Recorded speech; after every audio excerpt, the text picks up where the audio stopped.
ताज्या बातम्यांसाठी ABP माझाला subscribe करा आणि बेल आयकॉन प्रेस करा।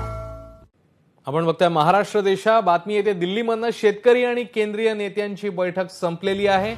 9 डिसेंबरला पुन्हा एकदा बैठक होणार आहे अशी ही माहिती समोर येते आहे आणि सरकारने आता निर्णय लिखित स्वरूपात द्यावा अशी आग्रही मागणी शेतकरी नेत्यांनी केली आहे। आणखीन एक बैठकीचं सत्र, आणखीन एक बैठकीची फेरी पार पडलेली आहे, मात्र अजूनही कोणताही ठोस निर्णय आलेला नाहीये। 9 डिसेंबरला पुन्हा एकदा 12 वाजता ही बैठक होती। प्रशांत कदम बैठकी संदर्भातले ताजे अपडेट्स देत आहेत। प्रशांत, 4 तास उलटून गेले आणि बैठक संपली, आता काय नेमकं घडतंय बैठकीत?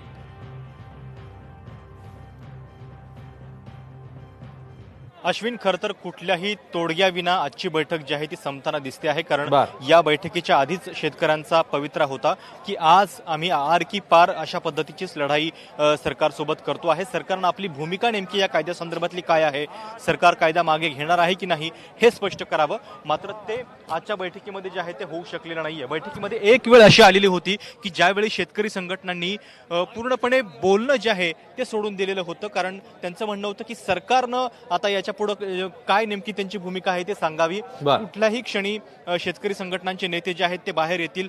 सर्व माध्यम जे आहेत ते आता वाट पाहतात की शेतकरी संघटनांचे नेते नेमके कधी बाहेर येतील। या बैठकीमध्ये जो घटनाक्रम होता तो असा होता की जेव्हा बैठक सुरू झाली तेव्हा सरकारच्या वतीनं 9 पॉइंट्सवरती प्रेझेंटेशन देण्यात आलं। त्याच्यामध्ये शेतकऱ्यांच्या ज्या शंका होत्या त्याच्यावरती सरकारचं काय म्हणणं आहे, मागच्या 2 मीटिंग मधले जे सगळे पॉइंट्स होते, ज्याला आपण मिनिट्स म्हणतो, त्या मीटिंगचा सगळा तपशील जो आहे तो सरकारनं लिखित स्वरूपात दिला, जेणेकरून सरकारकडून दाखवण्याचा प्रयत्न होता की आम्ही जे म्हणतोय तर ते केवळ आश्वासन नाहीये, तर ते रिटर्न देण्याची आमची तयारी आहे। याच्याशिवाय 2-3 मुद्द्यांच्यावरती सरकार लवचिकता दाखवू पाहतंय, मात्र ते मुद्दे शेतकरी संघटनांना केवळ ते मुद्दे मान्य नाहीयेत। त्यांचं म्हणणं आहे की हा कायदा जो आहे तो मागे घेण्यासंदर्भातली भूमिका नेमकी काय आहे हे सरकारनं स्पष्ट करावं। आणि त्यामुळं आता या बैठकीपर्यंत तरी तोडगा निघालेला नाहीये। आता पुढची बैठक जी आहे ती 9 तारखेला होणार आहे आणि 12 वाजता होणार आहे। फक्त त्याच्यामध्ये एक अट अशी आहे की या बैठकीच्या आधी सरकारची भूमिका नेमकी काय आहे हे त्यांनी लिखित स्वरूपामध्ये स्पष्ट करून सांगावं आणि त्याच्यानंतर शेतकरी संघटना आपला निर्णय कळवणार आहेत की या बैठकीमध्ये सहभागी व्हायचं की नाही। कारण त्यांच्या म्हणजे शेतकरी संघटनांची जी बाजू आहे त्यांचं म्हणणं आहे की सरकार ज्या ज्या गोष्टींवरती आम्हाला चर्चा करायला सांगतंय त्या गोष्टी आम्ही ऑलरेडी चर्चा केलेल्या आहेत।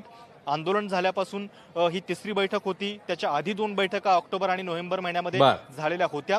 सरकार वारंवार आम्हाला त्याच मुद्द्यांवरती प्रेझेंटेशन मागतंय आणि त्यामुळं आता अधिकची आमची चर्चेची तयारी नाहीये असं शेतकरी संघटनांनी म्हटलेलं आहे। आणि त्यामुळं आता हे आंदोलन नेमकं काय वळण घेतं हे देखील पाहावं लागेल। बैठकीनंतर आता कृषी मंत्री बाहेर येतील, वक्तव्य देतील, त्याच्यातून आपल्याला कळेल की सरकारची भूमिका नेमकी काय आहे, अजून किती लवचिकता ते दाखवू शकतात। खरं प्रशांत, जसं तू सांगतोयस की शेतकरी नेते आता नेमकं बाहेर येऊन काय बोलतात पाहणं महत्त्वाचं असेल।